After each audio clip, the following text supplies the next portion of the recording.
Well, church, I want to introduce Courtney to you. She's going to be preaching this morning.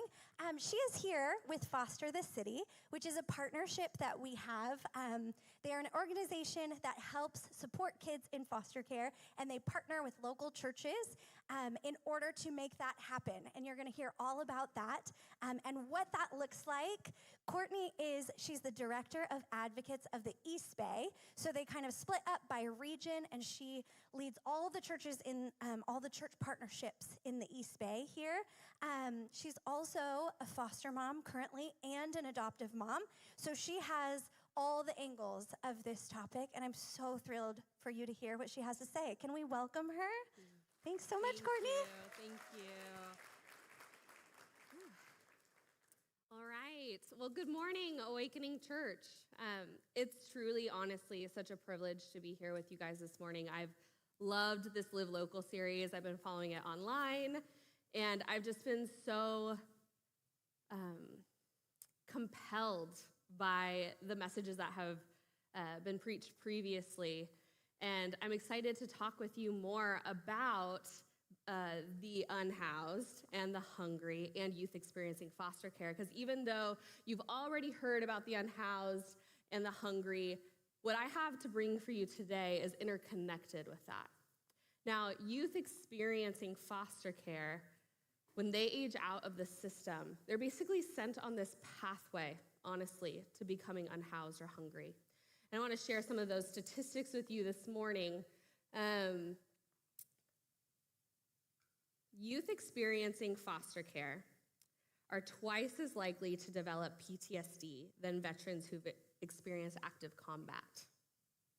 Okay, just let that sink in with you this morning. 1 out of 3 will become unhoused and experience food insecurity after aging out of the foster system.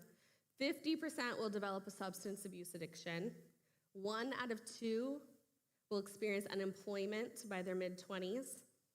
And for young women, there's an extra layer of vulnerability because 70% of girls who age out of the foster system will have 1 or more children to take care of by the age of 21. Now, I want you guys to think about what it is like to experience this kind of baggage and these statistics over your life living here in the Bay Area. Now, the reverse is true as well. Not only are children aging out of the foster system sent on this pathway that leads a lot of them into being unhoused or hungry, but kids entering into foster care have experienced this as well. In 2024, the primary reason for kids entering into foster care is because of neglect. And neglect is basically a code word for poverty in many situations. So 55% of kids that are entering into the foster system are there because of neglect. So these social issues are all interconnected, right? And one of the most meaningful upstream approaches that we can take to prevent these huge societal issues that we all worry about is by helping kids in foster care. Now think about these issues: homelessness, food insecurity, human trafficking, incarceration rates, substance abuse addiction.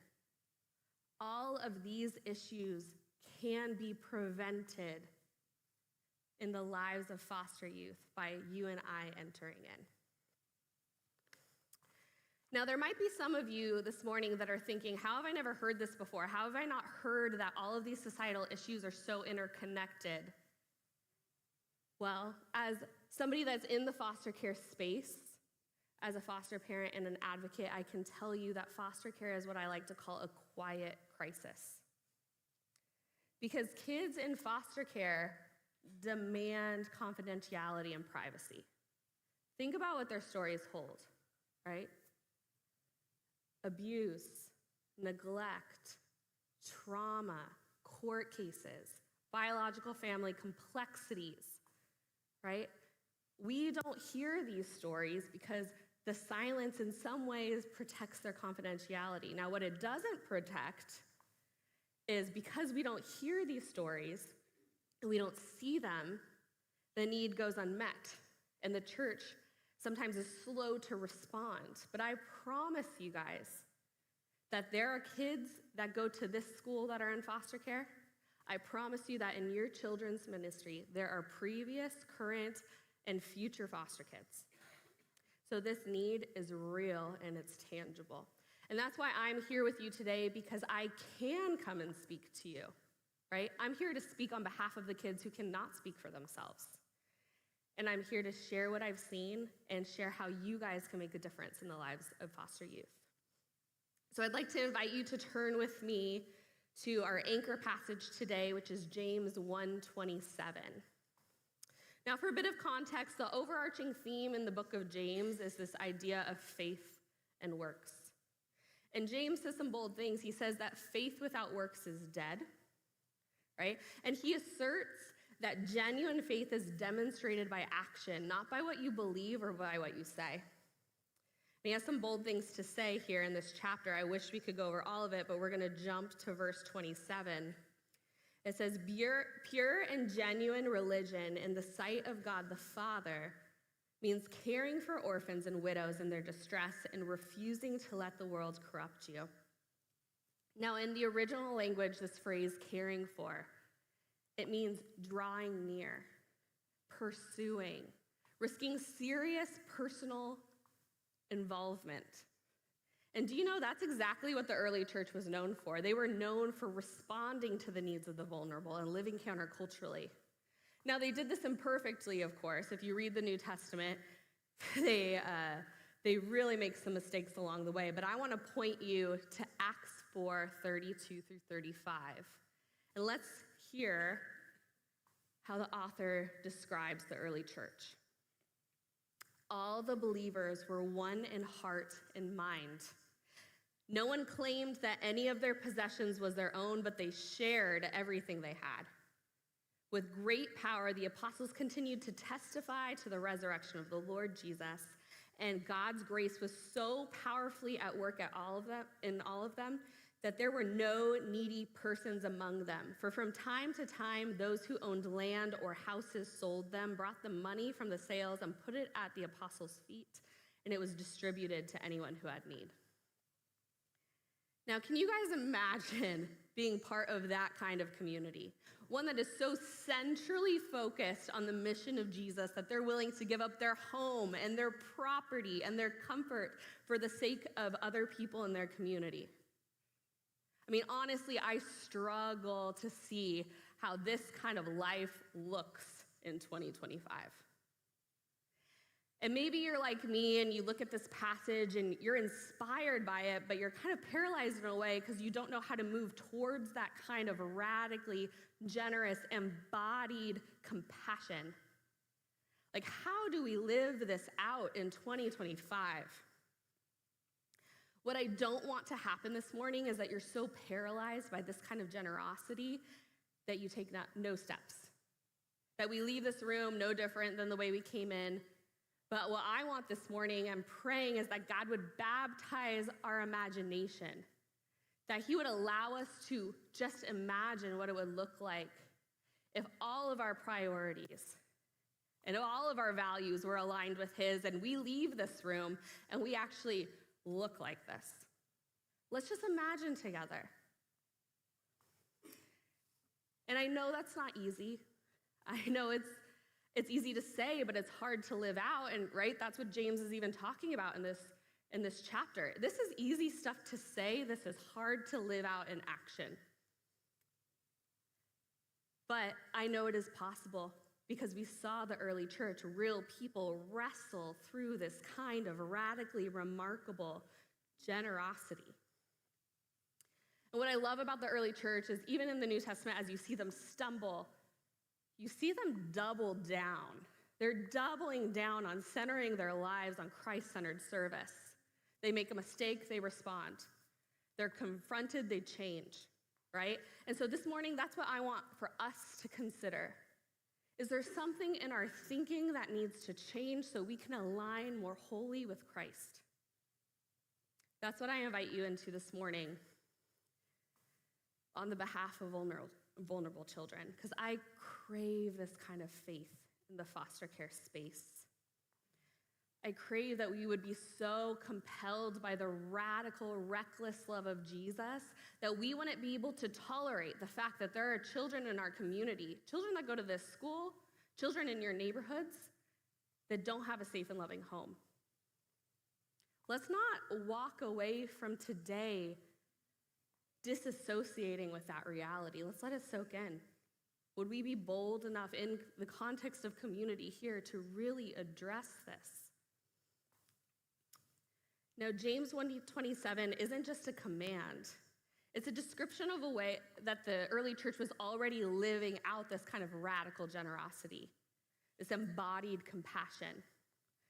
Now, in the early church, in ancient Rome, there was this practice where when a baby was born, it would be laid at the feet of its father. And the father would have a choice. If the father picked up his child, that would be a way of him accepting the responsibility of this life. It was a way of signifying that this child belongs to our family, right? But the father would have another choice. If he refused to pick up the child, he would be released of all responsibility. And the child would then be taken outside of the city gates and left there to die in infant exposure, okay? But the early church, the radically generous, gritty, compassionate early church, they had a practice too. When they heard about this, when they knew about this happening in their community, they sought after. They went out and looked for vulnerable children in their community. They would walk outside the city gates at night, listening for the cries of abandoned infants. And when they found them, they would scoop them up in their arms and they would take them home. And Tertullian, a 2nd century apologist and author, he writes that the church was known for this practice for hundreds of years. And he says that there's 3 ways that the early church would respond to this. First, they would take the child home and give them all rights as a family member. They would adopt them, give their family to this child. Or 2, they would look for children who were gravely ill that were left to die. And with compassion, then they would bring them home and treat them with dignity and care for them until their last breath. Or 3, when they would find children that had already been left and already passed away, they would bring them home and they would mourn them and they would bury them with dignity. Now, what if this is what the church was known for being a place that so values human life, so values children in our community, that we would radically give our lives, offer our families, offer our homes to these kids.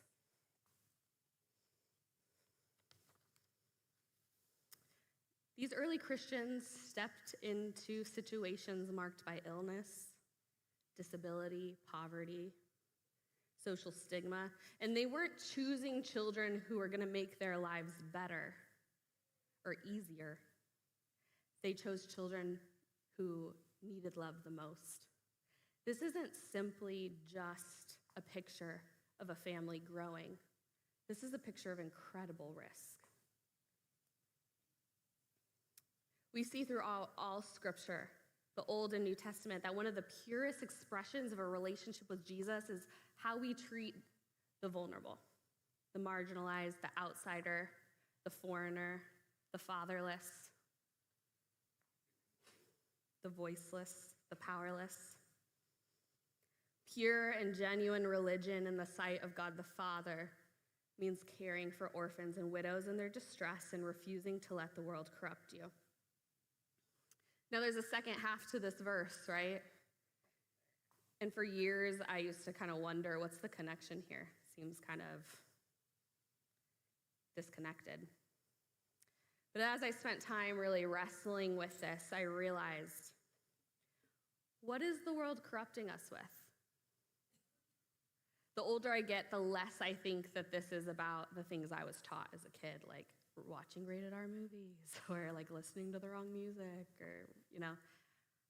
I think the most persuasive invitation that the world has to offer us is to choose our own comfort. I think that's how the world corrupts us. By convincing me it's okay to build my life around me, around my security, around my success, my happiness, my house, my kids, my country, my money. These are all things that the world tells us we should worry about. Our cultural narrative revolves around me preserving my comfort and my personal peace. We push away anything that's hard and broken. We try to shield ourselves from it. We try to prevent this in our future. We try to keep our kids from it, right? But what if the gospel reality demands different priorities? The longer that I walk with Jesus, the more I recognize that comfort is the greatest danger to a living and breathing faith. And comfort is the very thing that we're taught to seek after. I see a lot of young people in this room. If you hear anything from me today, young people, comfort will not give you the life that Jesus promises.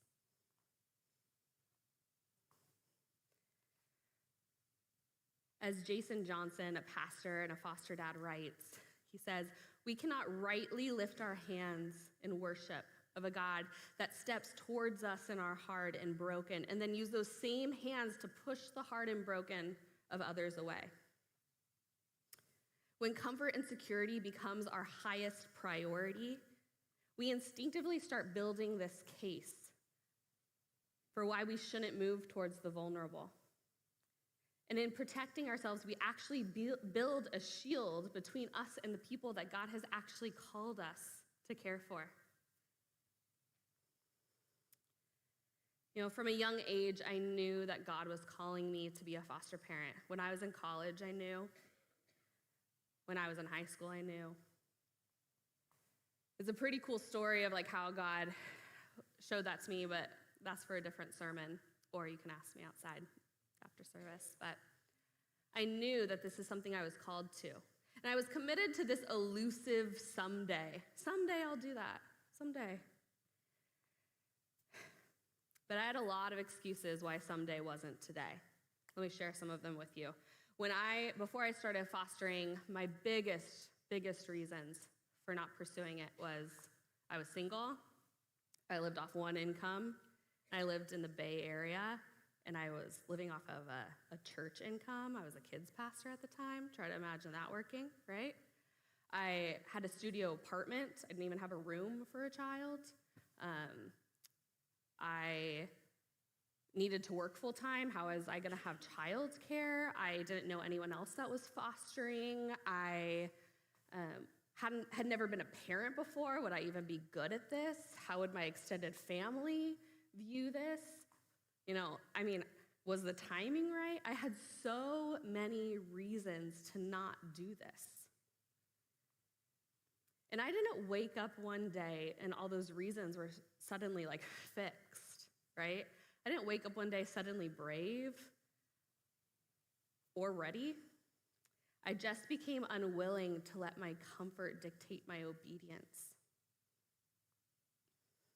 And every time I took one shaky step forward, God met me with provision that I couldn't have planned, community I couldn't have orchestrated, and courage I couldn't have manufactured on my own. And the miraculous piece of all this is that God has used me in ways that I was absolutely sure I wasn't strong enough for. There was nothing about me that was extraordinary. When I told my friends and community I was doing this, they were worried for me. Can she handle this?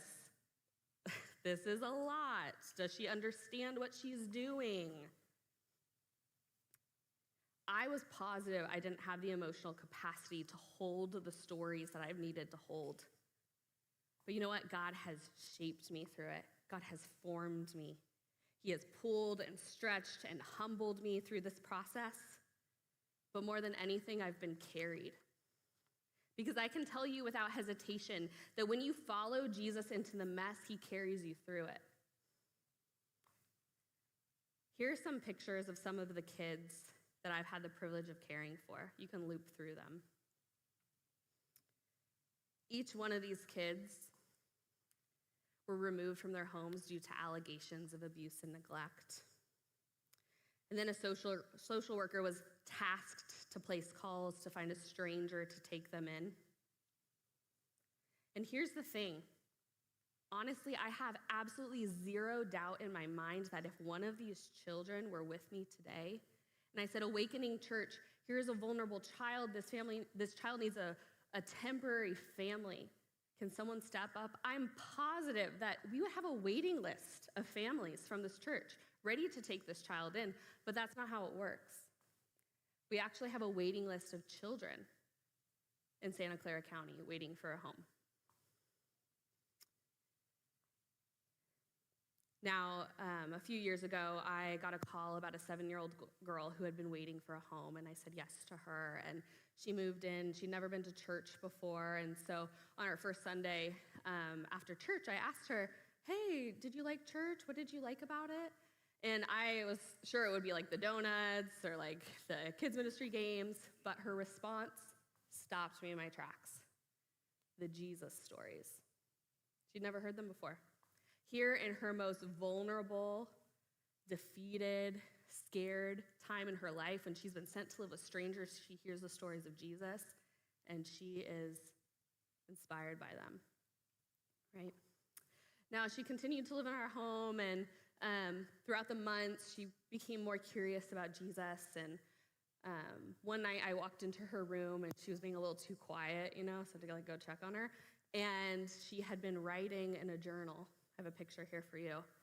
She called this her Jesus journal. And then she was filling it with stories of Jesus that she had learned. And now this is a kid that I could not get to do her homework. I mean, we're talking like major meltdowns around anything academic, and here she is, like writing the words of Jesus, right? And even though this girl was so loved, I love her so, I still do. I love her so much. She had really hard things she was dealing with, deep traumas. And when kids have trauma, they talk to you through their behavior, right? So there's some behavioral stuff going on in our home, and we got her every service the county could provide. We're talking about like therapy, in-home supportive services, therapeutic interventions, and things just continued to get worse up until the point where there was an incident where she actually had to be put on an 8-day psych hold. And I just felt so defeated. God, where are you in this? And I got to the point where I just couldn't do it anymore, and I called her social worker, and I said, I need you to move. I can't do this. Someone else has to. I need you to take this kid. So I gave them 14 days to find a new placement, and I was just heartbroken. I felt like such a failure, right? Then a couple days later, I was in my kitchen doing dishes, and she walks up to me and says, Miss Courtney, hey, can I get baptized? I decided to follow Jesus. I just, again, like froze, like what? What is happening here? Like this up and down of this journey. And I hug her, and I sit with her, and we talk about what that means. And I just felt the Lord like just working on my heart, saying like, you don't have to have it all to give her. Just day by day, just enough, just the loaves and fishes of your life.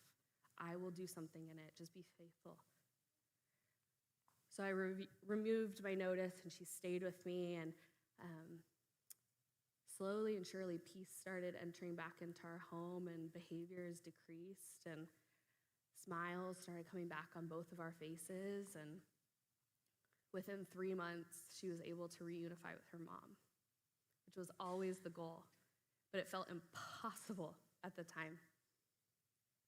And since then, I've had the privilege of getting to know her mom and developing this friendship. And they even came to church with me a few times and sitting next to her as we worship, just saying, God, look how you've turned this story around. Look how you showed up. And what I've learned from this is I don't have everything to offer these kids. But what I do have is the presence of God. And I'm reminded that we bring his presence with us where we go. So what if there are people in this room where God is asking you, would you bring my presence to the vulnerable? Would you bring me where it's dark? Would you let my light shine, right? Where's the darkest? You are the one that brings him with you. And there are kids in Santa Clara County who need the light of Jesus. You know, I think about the darkest places that I've been at with these kids where I feel like I have nothing to offer them. Just a couple months ago, with my current placement, I had to bring her to her mother's funeral. And I just remember as she was getting dressed, just sitting there thinking, God, I can't fix this, I can't make this better, but I can bring your presence with me. Can you bring the presence of God into the lives of these vulnerable children? I'll tell you right now, looking at this room, I see a lot of hope here. Young people who can then build their futures and mind of knowing, I want to be the person who builds my life around the vulnerable. I see people in here who might be bilingual, who can speak to kids in their most broken season in their heart language. The kids I currently have in my home speak Mandarin, and I wish I could speak to them in the way that they would feel the most loved. Maybe you can do that in your heart language. Maybe you're single. Man, if I could tell you I've seen so many powerful single foster parents, right? There's all these barriers that we build for ourselves saying, we can't do this. I'm not strong enough. I'm not good enough. I'm too busy. I don't have the resources. Don't limit God. Don't limit God with your life. God can do so much through you.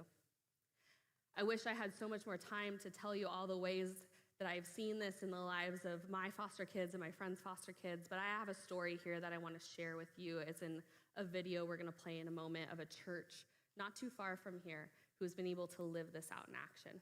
So take a look. We got invited to a Foster the City dinner. At that dinner, there was a video of Bethany and Brian, two actually foster parents, and that kind of convicted me to just ask my wife, maybe we should just pray for the next 3 or 4 months just to see what is our involvement in this world of vulnerable childcare and foster care. We started praying and thinking about it, and nothing was just telling us no, so we just kept moving forward and pretty much got certified, found out that we were certified in December, then got a call pretty much like a week later. Very, very quick turnaround. That first placement was a shocker for us. I'd say that first placement was hard, not because the child was hard, but hard because God had to work in us to prepare us for this kind of ministry. Choosing suffering was just something so very contrary to what we were ready for. Social worker visits, lawyer visits, all these things happening all at once. My wife and I not fully being on the same page, at least initially, and it was tough during that first month. But God started to work in our hearts as we started to realize, oh wow, this is something still so very good. It took us some time though. That first placement was hard. One of the great joys of mine has been to see new life enter into these children's stories with this conviction that every child is made in God's image, that every child matters to God. Because my fellow pastor Ryan himself started fostering, our church got to see this up close. Not just hearing about foster ministry happening in another church, but they were seeing it happen right here in our congregation. That then led very quickly to us getting signed up with Foster the City, getting coached and mentored by the wonderful people there. Pretty soon we identified advocates here at New Life. Before we knew it, the vast majority of our membership was involved directly with foster ministry somehow, whether as certified parents or as support friends on support teams. Very early on, we realized that embracing foster ministry at our church would not be a cakewalk. Our church is primarily, not exclusively, but primarily Asian American. In Asian culture, foster ministry is just really not a thing. If it is ever talked about, it is almost always rejected, almost always denigrated. I think of one family, for example, that informed their parents that they would be pursuing certification and welcoming foster children into their home. The main challenge there was that the home they were living in was owned by his parents. And his parents made very clear, if you do that, you get out of our house. That family packed their things up and moved to another place in order to comply with their parents' wishes or demands and still be able to step forward in faith with foster ministry. We definitely rely on our church body to step into this ministry.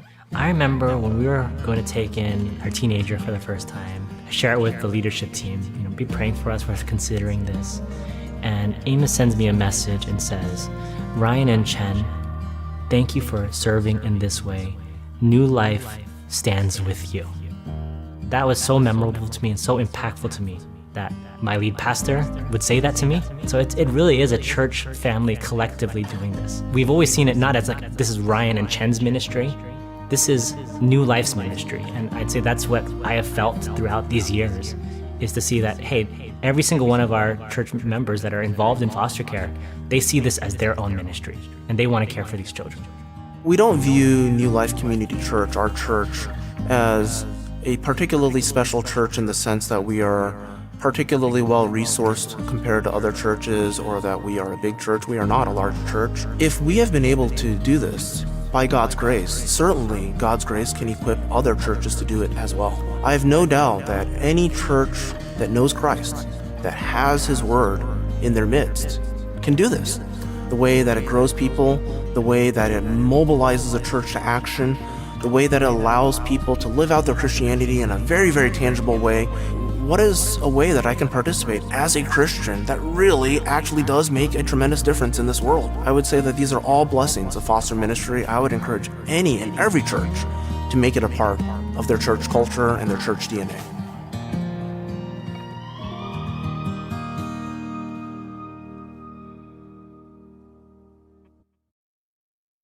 Thank you so much, Courtney, for coming and sharing with us. Can we thank her?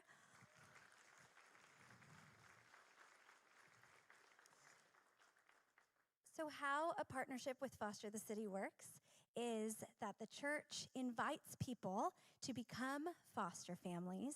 So you have one foster family, one foster parent or two foster parents, and then so they're within our church body. And then 4 people sign up, 4 individuals or couples sign up to be what's called a support friend, to wrap that family in support in order to make it a more community effort and more manageable and more possible for these kids to be cared for well. In that church that we just heard about, their congregation is about 100 people each week, and they have 16 foster families. And then they have 45 support friends. So if you do that quick math, you can tell that that's almost their entire congregation is involved in caring for kids in some way.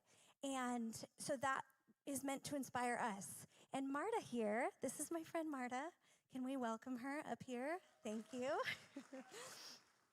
Marta leads, she co-leads our Foster the City ministry here at Awakening, along with Melissa Slattery.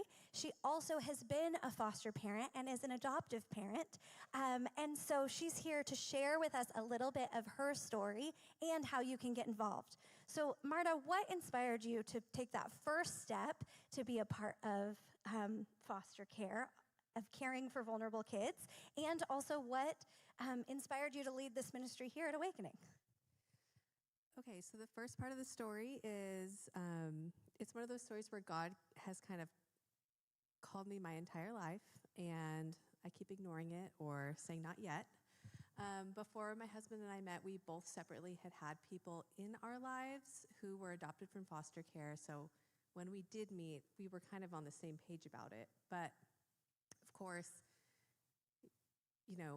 got married young, started working, had one kid, had another kid, moved to the Bay, had another kid. And then we were at a church with 3 young kids, and there was a family there who also were in the same phase of life as us, kind of in the thick of it, and they began fostering. And they were strictly fostering. They didn't want to adopt, and they kept taking in, babies or emergency fostering. And she was a close friend of mine, so I got to actually walk alongside her in that. And during that time, Foster the Bay, now Foster the City, had come to our church and established some advocates and created a support network around that family. And those advocates ended up kind of launching and moving and leaving, and had asked me to step into that role, which felt really natural because I was friends with this family. From there, I became a support friend, and then I'm like, this is cool. And then I started kind of training some other foster families who decided to become licensed. And then my husband and I decided to go to our own launch meeting, and this is after you go to the initial interest meeting, where you find more about becoming a support friend or a foster family. You can go to what's called a launch meeting, and you learn even more about actually how to become licensed and the resources in your direct area. And then from there, we were like, yes, let's do this. We started the process. Our house was not big enough. We're like, well, we can't do this. And then God provided a bigger house for us. It's a longer story, but it happened. And then the pandemic happened. And we're like, well, definitely not yet.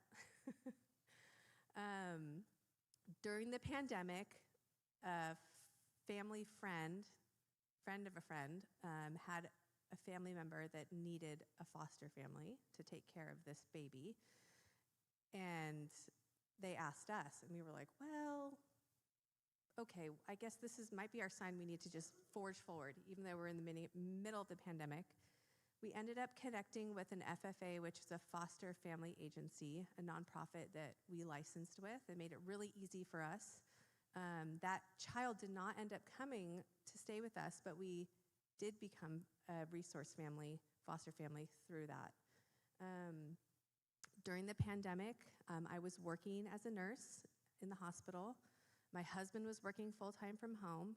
We had 3 kids on distance learning, and we just started taking kids in. We had 5 kids in our home total, and our 5th was our current daughter right now. And many of you have seen her and met her. She was with us from 10 months, and then we adopted her at 3 years, and we ended up coming to Awakening about a year after, or about the time that we adopted her, actually. And Ashley had approached me about becoming an advocate here, and I said, why not? So here I am. A lot of not yets, and just taking small steps forward in faith is really our journey, our family's journey. That's amazing. Yeah. So those small steps of faith, how can people get involved with this? So I would really recommend going to an interest meeting. All of the stuff that Foster the City puts out is so informative, inspirational, helpful, and it really is a way to figure out, okay, well, maybe I can't become a foster parent right now. This is just not, but how can I help somehow? It's just a great way to get connected to the community. That's what I would do. Yeah, we have a link here. You can also sign up outside and online. That interest meeting is low commitment. Low commitment, yeah. Your commitment is to attend the meeting, and it's virtual, so you're in your house. The commitment is really just to learn more if you sign up for this meeting, not to fully become a foster family or a support friend. It's just to learn more about what Foster the City does and how you can be a part of it. For people who are sitting in here right now, who are maybe like you were at the very beginning of your journey, feeling something from the Holy Spirit saying, maybe this is for me, maybe God wants to do something through me, but I don't know, I'm hesitant for so many reasons, so many legitimate barriers in my life, just feeling that hesitation, what would be your encouragement for them? I think just asking God, like, do you want me to do this? These are the barriers that I have. This is why I'm afraid. And I think God will take you to the next step. I think, and also just take a little baby step. Go to an interest meeting. Go hang out with a friend who's fostering or who's adopted from foster care. Find out more information.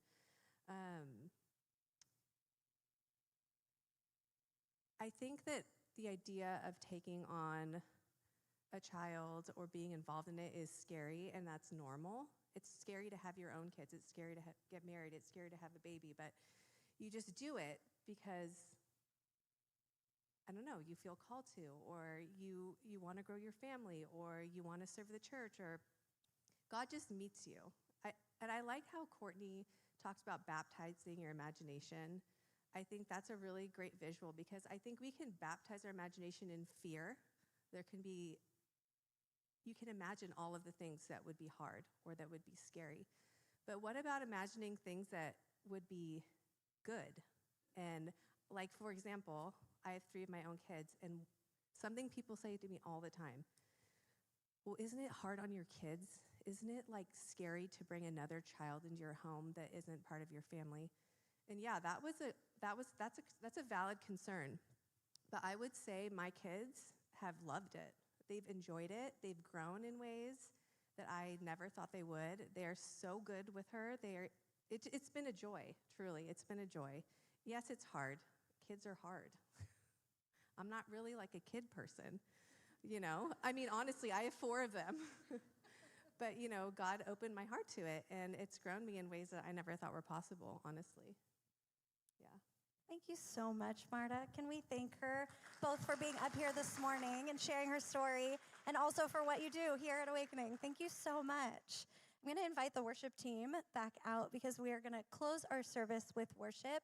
But I just want to say, outside, there is a tent out there, there's a table, actually. It's not under a tent. It's under the overhang. And there's a big banner that says serve. And Marta and Melissa, and I think Courtney will be outside. Thank you. We'll be outside to answer any questions that you have and help you get signed up for one of those interest meetings. But they can answer questions from all different angles of this, because they all play different roles, but they all know this.